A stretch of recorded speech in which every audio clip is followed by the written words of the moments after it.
Hi everyone. So today in the UK, it's National Poetry Day. I'm sorry, I couldn't help myself. So I have a whole bunch of poetry books here, and I'm going to read you some poems in honour of National Poetry Day. Pretty simple, really. Let's start off with this one by Elizabeth Barrett Browning.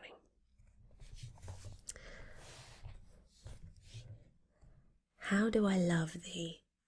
Let me count the ways. I love thee to the depth and breadth and height my soul can reach when feeling out of sight for the ends of being and ideal grace. I love thee to the level of every day's most quiet need by sun and candle light. I love thee freely as men strive for right. I love thee purely as they turn from praise. I love thee with a passion put to use in my old griefs and with my childhood's faith. I love thee with the love I seemed to lose with my lost saints. I love thee with the breath, smiles, tears of all my life.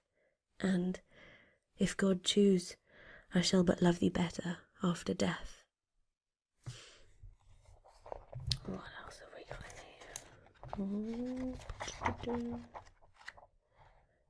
Emily Dickinson.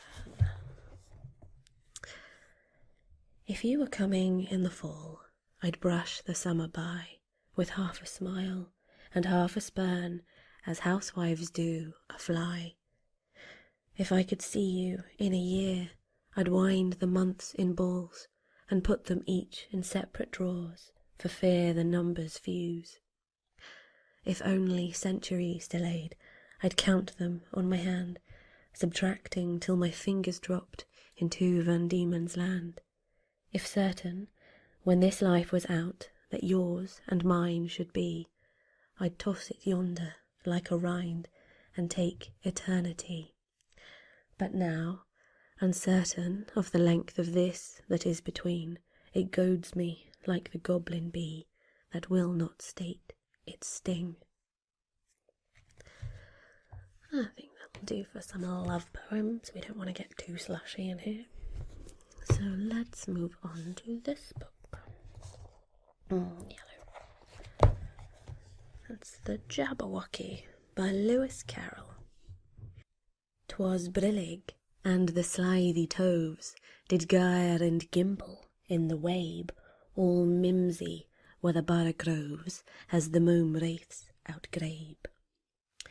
Beware the Jabberwock, my son, the jaws that bite, the claws that catch. Beware the Jubjub bird and shun the frumious bandersnatch. He took his vorpal sword in hand, long time the manxome foe he sought. So rested he by the tum-tum tree and stood a while in thought.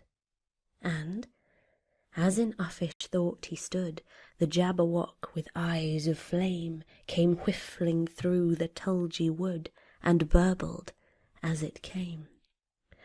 1, 2, 1, 2, and through, the vorpal blade went snicker-snack. He left it dead, and with its head he went galumphing back. And, hast thou slain the Jabberwock? Come to my arms, my beamish boy, O frabjous day, callooh, callay, he chortled in his joy. 'Twas brillig, and the slithy toves did gyre and gimble in the wabe, all mimsy were the bargroves and the moon wraiths outgrabe. I love that poem so much. Okay, let's move on to the next one. So next up is a poem by Neil Gaiman from the book Fragile Things. Where's my little tabby tab? There it is. And it's called The Fairy Reel. If I were young, as once I was, and dreams and death more distant then, I wouldn't split my soul in two and keep half in the world of men. So half of me would stay at home and strive for fairy in vain, while all the while my soul would stroll up narrow path, down crooked lane, and there would meet a fairy lass, and smile and bow with kisses 3. She'd pluck wild eagles from the air, and nail me to a lightning tree. And if my heart would run from her, or flee from her, be gone from her, she'd wrap it in a nest of stars, and then she'd take it on with her. Until one day she'd tire of it, all bored with it, and done with it. She'd leave it by a burning brook, and off brown boys would run with it. They'd take it, and have fun with it, and stretch it long and cruel and thin. They'd slice it into 4, and then they'd string it with a violin. And every day and every night they'd play upon my heart a song, so plaintive and so wild and strange, that all who heard it danced along, and sang and whirled and sank and trod and skipped and slipped and reeled and rolled, until with eyes as bright as coals they'd crumble into wheels of gold. But I am young no longer now. For 60 years my heart's been gone, to play its dreadful music there, beyond the valley of the sun.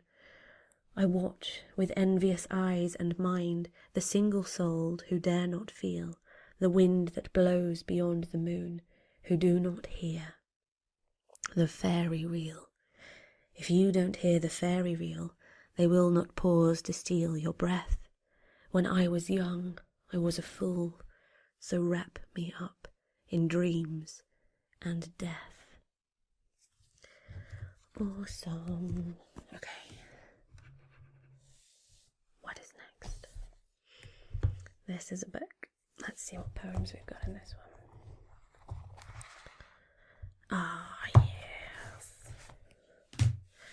I love this poem so much. Okay, it's called Invictus, and it's by a chap called William Ernest Henley. Out of the night that covers me, black as the pit from pole to pole, I thank whatever gods may be for my unconquerable soul. In the fell clutch of circumstance, I have not winced nor cried aloud. Under the bludgeonings of chance, my head is bloody, but unbowed. Beyond this place of wrath and tears looms but the horror of the shade, and yet the menace of the years finds and shall find me unafraid. It matters not how strait the gate, how charged with punishments the scroll. I am the master of my fate. I am the captain of my soul. I love that one. Okay. And so the next poem I'm going to read is from this book called The Hitchhiker's Guide to the Galaxy. Those that have read this before probably know what's coming. Those that haven't really should read this book. I'm going to read you some poetry by a Vogon. O freddled grunt buggly, thy micturations are to me as plurdled glabble blotchets on a lurgid bee. Group, I implore thee, my foonting turling dromes, and hooptuously drangle me with crinkly bindle wordles, or I will rend thee in the gobberworts with my burgle cruncheon, see if I don't. I think that's all the explanation I'm going to give that one. If you want to know more, read the book. And then we have this one, which is called This Way Delight. Okay, I'm going to read you this one. It is called The Listeners by Walter de la Mare. Is there anybody there? Said the traveller, knocking on the moonlit door. and his horse in the stillness champed the grasses of the forest's ferny floor. And a bird flew up out of the turret above the traveller's head, and he smote upon the door a second time. "Is there anybody there?" he said, but no one descended to the traveller. No head from the leaf-fringed sill leaned over and looked into his grey eyes where he stood perplexed and still, but only a host of phantom listeners that dwelt in the lone house then stood listening in the quiet of the moonlight to that voice from the world of men, stood thronging the faint moonbeams on the dark stair that goes down to the empty hall, hearkening in an air stirred and shaken by the lonely traveller's call. And he felt in his heart their strangeness, their stillness answering his cry, while his horse moved, cropping the dark turf neath the starred and leafy sky.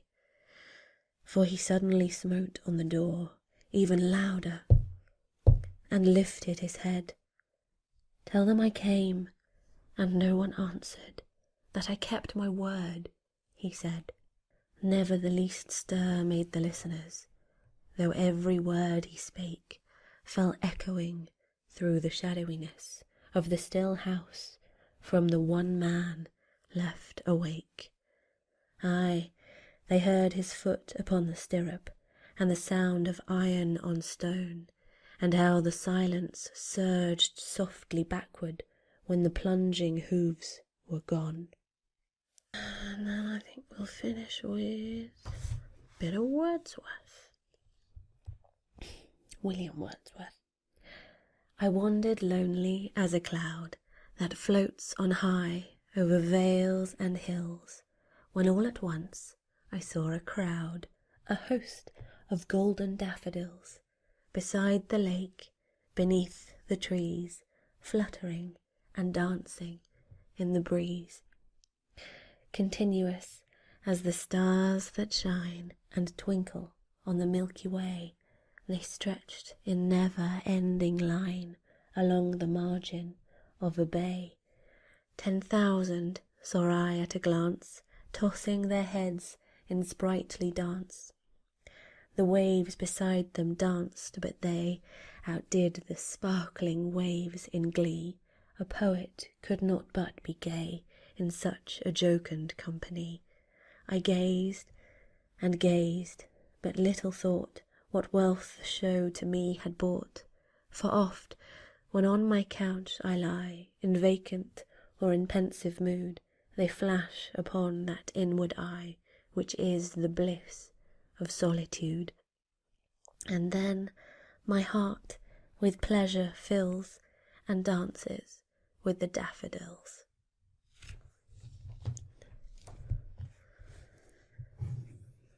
So there you have it. I hope you enjoyed National Poetry Day, and I'll see you guys soon. Bye.